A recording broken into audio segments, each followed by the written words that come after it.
live now. Congressman Adam Schiff, whose district includes a large part of Los Angeles area. Congressman Schiff, thank you so much for joining us. You bet.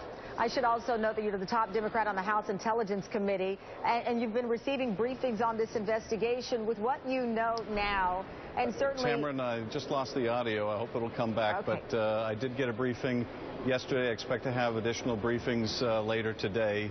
And look, I agree with the police chief. If you're not in that room operating on less than complete information, it's very easy to, after the fact, make a different decision. But I respect what the officials did with the information they had at the time. Unfortunately, I think we're going to see more of this, more of these threats, and some very difficult decisions ahead. There's no bright line here, unfortunately. We'll have to evaluate with the best information that we have at any given time. And are you able to hear me now, Congressman? I am. Thank you. Okay. And I think certainly parents, anyone watching, quite honestly, would not want to face that decision, as the police chief described there. With that said, you know, on the opposite end of this country, New York was operating in a different way here. Is there a more effective way, to your point, because we are likely to see this kind of thing again, where the threat of terror does not consume us, but we have a balance? Is there a better sharing of information that needs to be examined and reviewed at this point?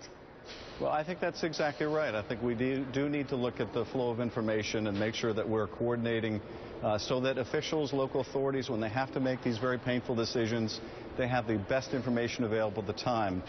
There's a question here about whether there was good operation. I think because you had a situation where New York was aware of the threat in L.A., but L.A., when it made the decision, its decision may not have been aware of the information in New York. And one of the questions I'll have when I speak with the Bureau later today is how is that communication working? Federal authorities, I think, ought to be the conduit for the sharing of that information. They're in the best position to do so. So the most you can hope in these situations is not always to get the call right, but to operate on the best information possible, to make the best judgment possible. And there's no reason to believe that did not occur in terms of those that were operating in Los Angeles, looking out for the best interests of those school kids. You referenced the best information possible. We're just getting in new information from the FBI Director James Comey as the investigation continues with Saeed Farouk and Tashfeen Malik. And right now they're saying there was no communication, no evidence found of postings on social media by either of them regarding jihad. And you know the social media aspect has been of a great concern because there is a belief, or had been reports, that Tashfeen Malik posted a jihad or a support of a jihad on her social media page, but was still able to get that so-called fiancé visa, which is now being reviewed, including at the request of the administration.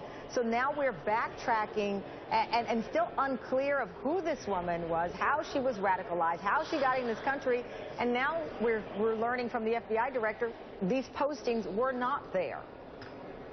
You know, I think that's right. I think the information that we have thus far is that the postings were not public postings. So there is a real question as to whether, if the Department of Homeland Security had been looking at social media, whether they would have even found these things. Now, there are capabilities that can be brought to bear to look at potentially even private communications of foreigners speaking to other foreigners. It's much more complicated when you have a foreigner speaking to an American. But here, if the communications are between two Pakistani sisters taking place in Pakistan or between Pakistan and Saudi Arabia, it still may be possible that some of those communications might be seen. So, you know, we're obviously examining what we know, what we were able to determine at the time.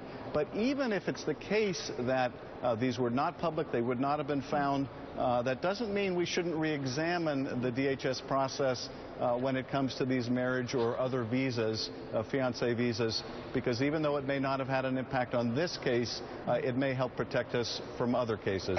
And we know that you're near the heart of the tech world. There's been a lot of back and forth over whether or not the giant tech companies are cooperating enough or can do more as we learn how these individuals communicate and adjust to this new world in many ways, as we did after 9/11, things we never imagined.